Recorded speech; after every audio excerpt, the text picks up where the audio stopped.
One question I often get asked by piano players is, how do you play both the melody and the chords in your right hand? When we just play a single note melody with a bass line, it can often feel quite bare and empty because it's missing all that harmony that really brings the music to life. As piano players, we want to be able to create rich, full-sounding arrangements where all aspects of the music are taken care of. This is the video that you all voted for on the channel earlier on this week. So as promised, I'm going to show you a 5-step method for how you can completely transform your playing in your right hand so you can play chords and melodies at the same time. And if you stick around to the end of the video, I'm going to show you some sneaky tricks for how you can really get creative with all these ideas and make them your own. Let's dive in. Okay, we're going to do this with the song Amazing Grace, and I wanted to choose a song that people are kind of already a little bit familiar with. It's likely that you will have heard this song, or you might even know it really well. I'm going to take you through all of this step by step, and there are quite a few steps to go through, okay, if you really want to learn this. And I'm not teaching you how to do this by rote, or what we call a parrot fashion, or whatever that phrase is. I'm teaching you how to kind of do it for yourself, the steps I'd go through if I wanted to sit down and play a full piano arrangement. So there are a few steps, so bear with me. But the first step is to get the key. We're going to do this in F major. There's our F major scale. It's got one flat, which is B flat, but this song actually is what we call a pentatonic melody, which means that it only uses notes from the pentatonic scale. So the pentatonic scale is this: 1, 2, 3, 5, and 6. Okay, so in the key of F, that would be F, G, A, C, and D. There are so many pentatonic melodies. This is a classic example. And what we're going to do is play that Amazing Grace melody just using our little finger in our right hand. And this is going to feel really weird to do, okay? It's going to feel a bit odd, but just bear with me. It's because eventually the rest of our hand is going to be playing that chord. So the melody needs to be taken care of in our little finger. So let's give it a go. This is what it sounds like.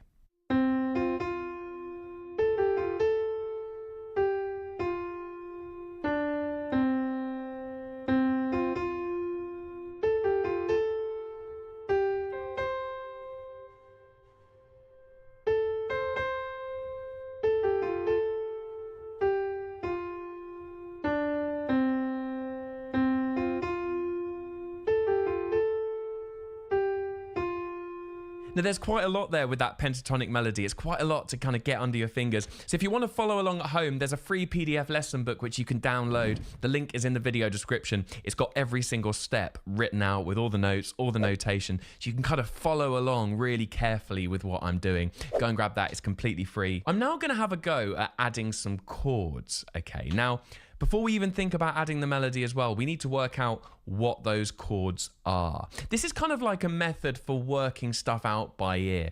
I do this all the time, okay? This is essentially how I work. I will try and hear something, listen to it, work out the melody, work out the chords, work out the bass line, and then put them all together, if that makes sense. It's kind of like a molding of all those different elements. What we're trying to do at the moment is separate all those elements out, so we really got them kind of clear. Let's have a go at adding some chords. Now, there's a really simple framework for working out the chords of a song. Okay, what you have to do, you have to boil it down. Now, we talk a lot about this on the channel, where you have to kind of take everything and simplify it. Okay, and one of the ways you can do that is by using what we call primary triads. Now, this is kind of one of the first things you get taught in music theory, but it is really useful.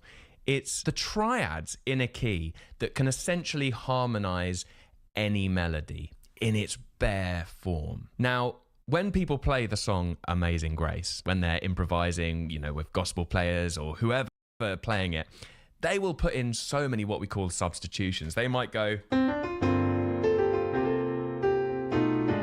loads of chords going on all the time. It's like all of this rich harmony.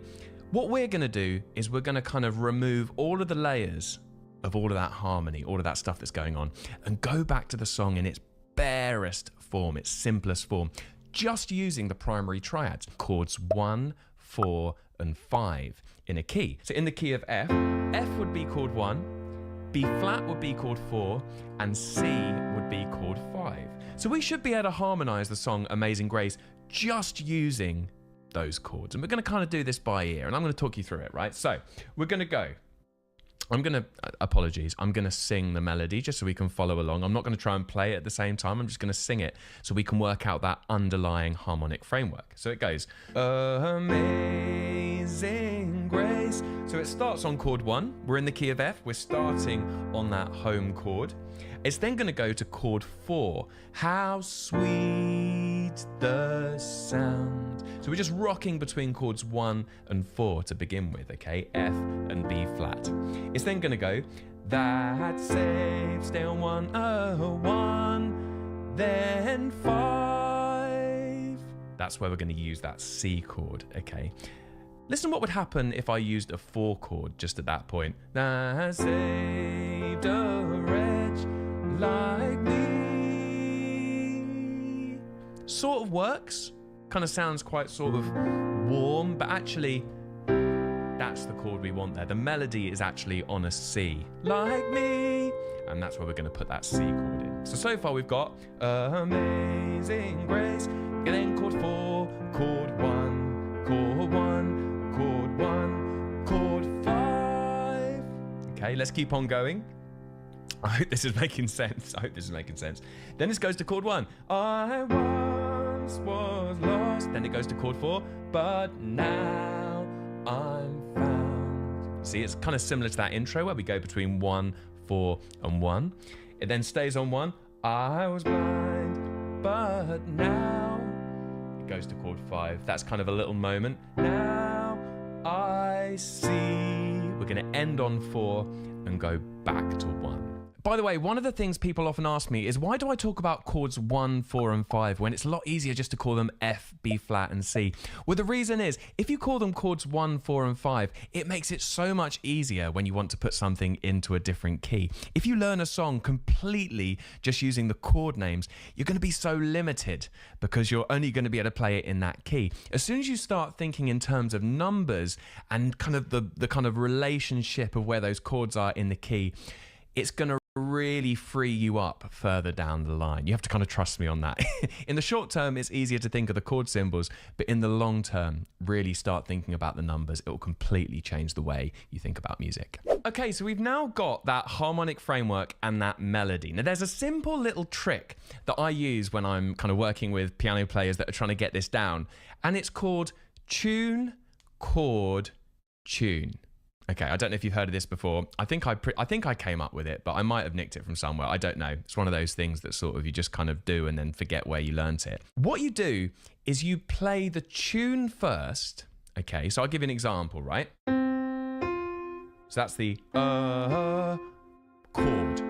So there's a little bit of tune, then a chord, and then you play the tune again. Tune, chord, tune, chord, tune, chord, tune, chord.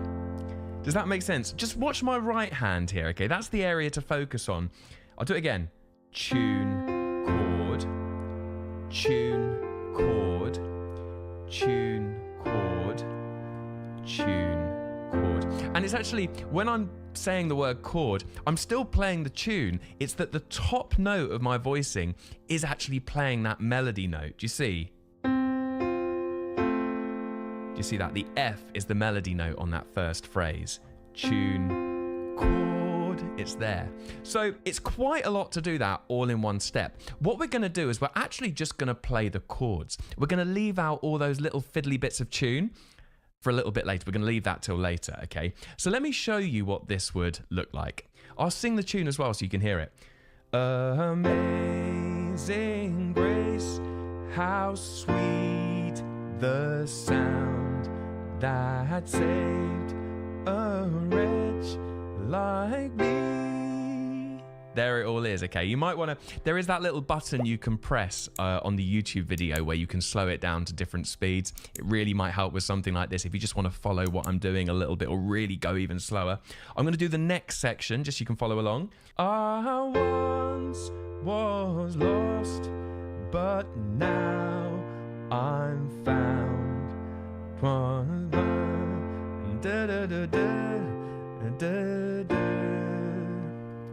Sorry, I should know the lyrics. Apologies for that. Lots of durring and larring a little bit here. But I'll just play all of that for you so you can hear it. I won't sing this time, so you can really just hear what the piano's doing. Here we go.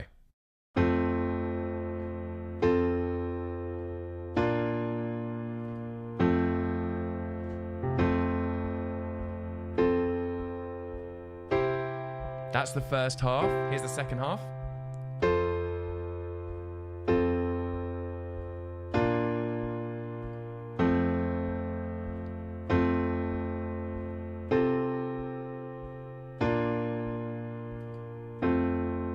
Some of you might have spotted that I've actually tweaked one of those chords there. It's in the final few bars. In this section, 'twas blind, but now. That one there.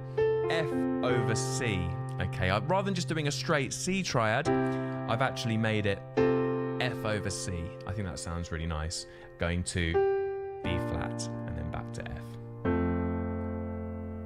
One of the things people often ask me is, how do you know when to move on in some of these tutorials? How do you know whether you're ready to take on the next step? Well, I'd really recommend getting that down before you try this next step, okay?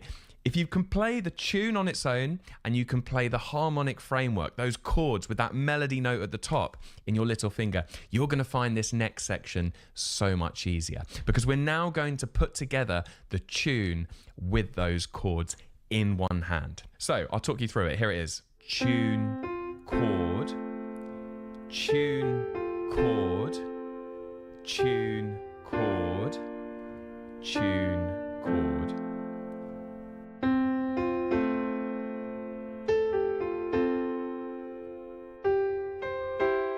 I'm not going to keep on saying tune chord all the way through. It might get a little bit annoying, but you can see all the way through this, I'm literally just doing that pattern, tune chord, tune chord. Let's carry on. So it's going to now be a bit of tune. Here's the second half.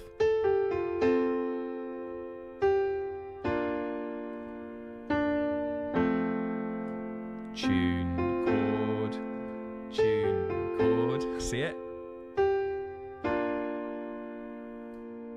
There it is. And you notice at the end, that F stays kind of ringing on at the top, and we go from the B flat, and then these notes shift to give us that F chord. Okay, so it's like the melody stays there, but the chord shifts underneath. I'm going to have a go now at playing this through with a backing track I've created. The backing track is also included in that download, so you can practice this at home as well. I'm going to add in that left hand, and we're going to go all the way through doing that sequence we just played. Let's give it a go.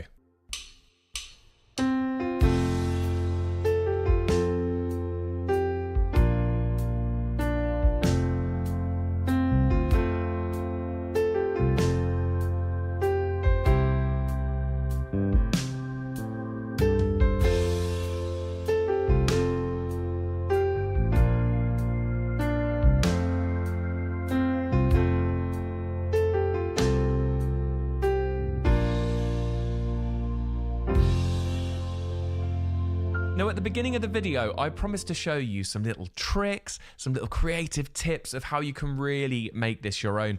At the moment, it sounds quite static, doesn't it? There's not a lot moving.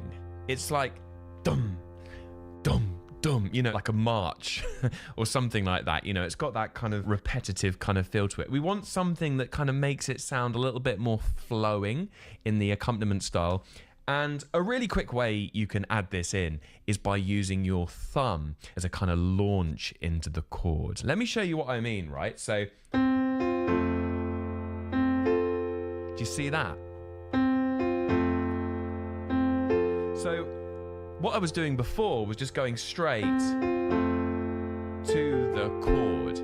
But now what I'm doing is I'm using that thumb just to kind of preempt the next little section. Thumb. There. It's almost blink and you miss it.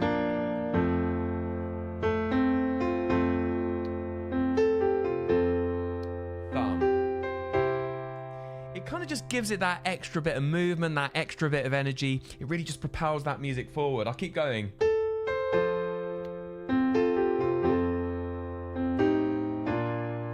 I did a little chord trick there, sorry about that.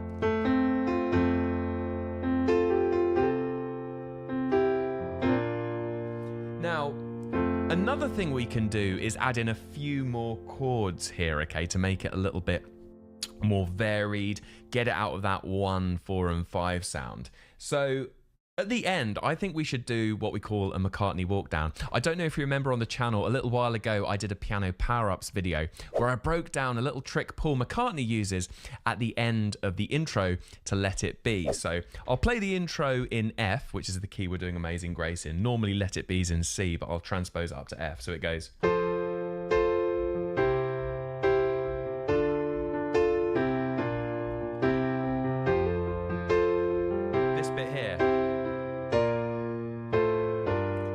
video I called it the McCartney walk down. It's a little bit higher compared to where I normally sing it. It's where it's normally in C, it's a bit lower for me, but that a little bit high, but there it is. So we're gonna add that McCartney walk down to the end of our arrangement of Amazing Grace. So for example, it's gonna go here towards the end.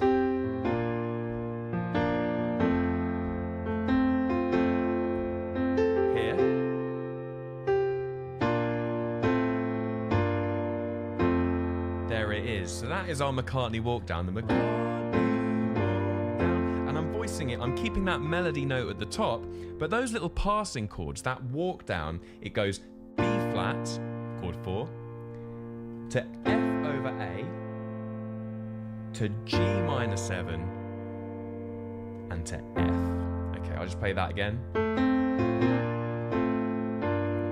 Again, that melody note is just staying where it is and the chords are moving underneath. The reason why I'm teaching you all of these little harmonic tricks is because I want you to think of them like tools in a toolbox. When you're playing your own arrangements of songs, not necessarily that you've learned off sheet music where all of the notes are written out for you, but maybe you've got like a chord chart or you've worked out a song by ear and you want to create your own piano arrangement. These are little devices that you can use to kind of make that song your own, make your own arrangement, vary it up, get creative with it. And that is really what I'm trying to push on this channel, empowering people who are watching these videos to kind of really get creative on the piano and not always feel like they have to play everything the same every single time they play it. I remember when I was growing up and I was learning piano, I often got told off by my piano teacher because I'd play it differently every time. And I always used to look at that as a negative thing, or it was always presented to me as a very negative thing. It was like, no, you must learn to play it exactly like it is. But actually I've realized over time that being able to play something differently every time you play it, to make it organic, to make it flow, and to kind of put your own spin on things is actually a bit of a, it's kind of your USP. You should be very proud if you're one of those people that that do change things up, because it's a great way to be, and it means that you're really in control of the music you're playing, which is really exciting. And I want everyone who's watching these videos to kind of get in control of the music they're playing, get really creative on the keys. So that's why I'm showing you all these little techniques. And you know what? I might be getting a bit carried away now, but I'm going to add in a few more little things. I'm going to add in another walk down, okay? And I was going to make a separate video about this because it happens in so many songs. But let me show you. It's going to happen at the end. It's going to go... Check this.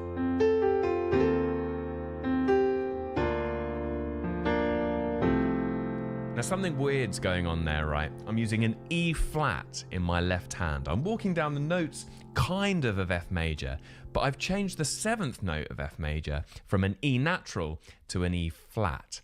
I'm kind of using a little hinting at what we call the Mixolydian mode here. Don't worry too much about this for the moment. Don't worry about the theory. Just really try and get the sound for the moment. It's one of those chords that really makes you feel you're going on a bit of a journey.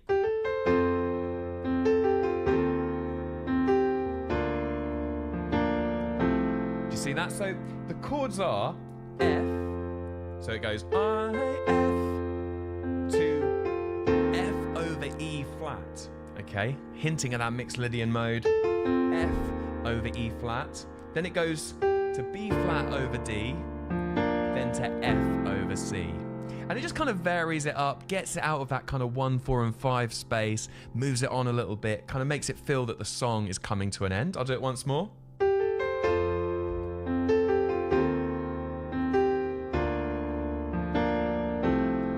We're going to do, sorry, I'm getting a little bit carried away now, but we're going to go D minor 7 and then we're going to go F over C to B flat with the McCartney walk down. There is a lot of stuff there. I've completely changed it up. But do you notice our right hand has stayed completely the same? All we've changed is that bass line. Watch this.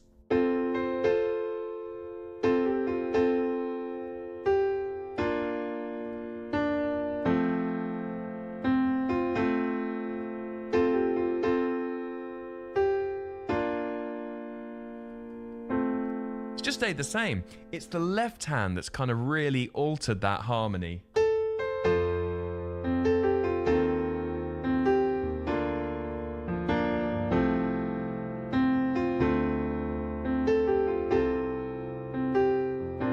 Yeah.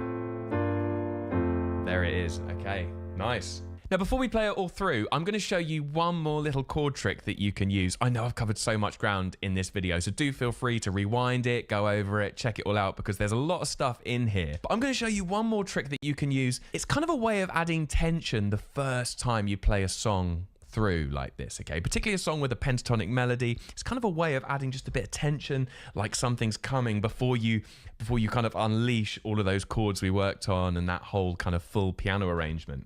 What we're going to do is we're going to put everything over a pedal, and we're going to do a pedal on the one. If you're not sure what a pedal is, there are kind of two types of pedal. There's a pedal on the one, sometimes known as a tonic pedal, set in the key of F. It would mean you put everything over an F. Your right hand would kind of stay the same, but your left hand would just be playing an F down below, kind of holding that one of the key. You also get pedals on the 5, which in the key of F would be a C. We're just going to stick with the 1 though, okay? So we're going to play everything over that 1. Have a listen what it sounds like. It just kind of, the main bones of the song are there, but it doesn't feel like it's completely kind of opened up yet. It feels like it's quite a static version of the song. See if you can hear what I mean.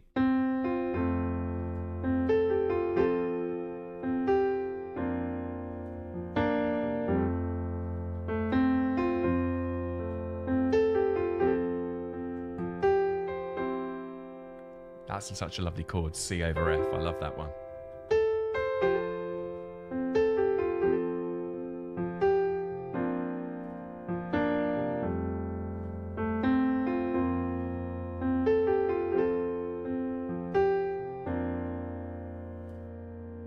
Do you hear that? It's just like the song's kind of happening, but it's like there's something missing. It's all that root movement, the bass line is missing. And by taking that away and putting it all over that 1, over that F, it just keeps everything really still and kind of paves the way for something different which is coming down the line. I'm going to have a go at playing all of this through, okay? It's got it all written out in that PDF download so you can really follow along. We're going to start off by playing with that pedal. Then we're going to go into all those chord changes with the McCartney walk down, the Mixolydian little trick we looked at, the little thumb technique to get a bit more movement in your right hand. Let's give it a go. Let's play it along with the backing track.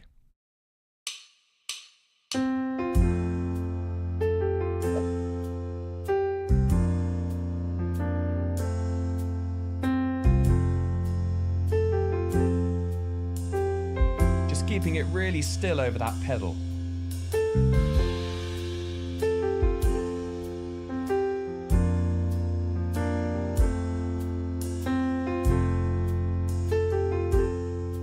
Then the walk down. Here we go.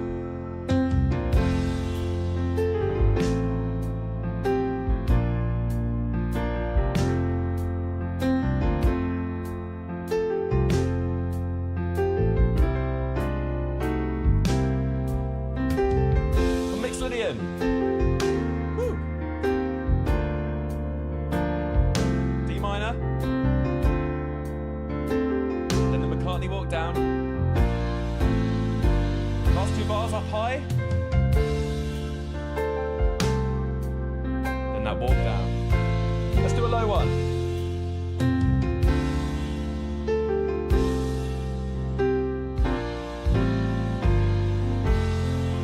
There it is. Before the end of the video, I just want to say an absolutely huge thank you to all of you out there watching these videos and supporting the channel. We crossed over the 20,000 subscriber mark this week, which is just unbelievable. I only started uploading these videos in January. It seems like yesterday, and now there's a whole bunch of content for people to go and check out when they discover the channel. I just want to say a huge thank you for liking the videos, commenting on them. People email me as well and get in touch. I love hearing from all of you, so do kind of reach out. I sent an email out a little while ago about a Q&A video I'm going to be doing. I was completely inundated with replies. I couldn't quite believe how many people responded.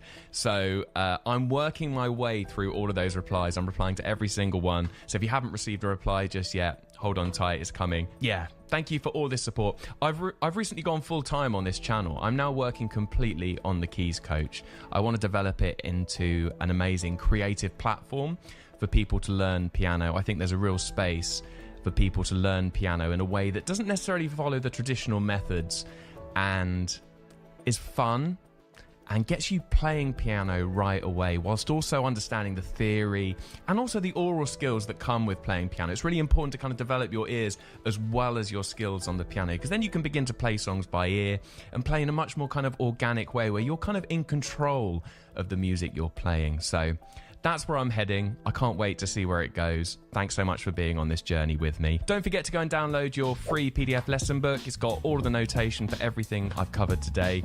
And I think you know what's coming, right? I do this every video, but here we go. If you like this video, I think you're gonna love this video up here. Go give that a click, and I'll see you over there.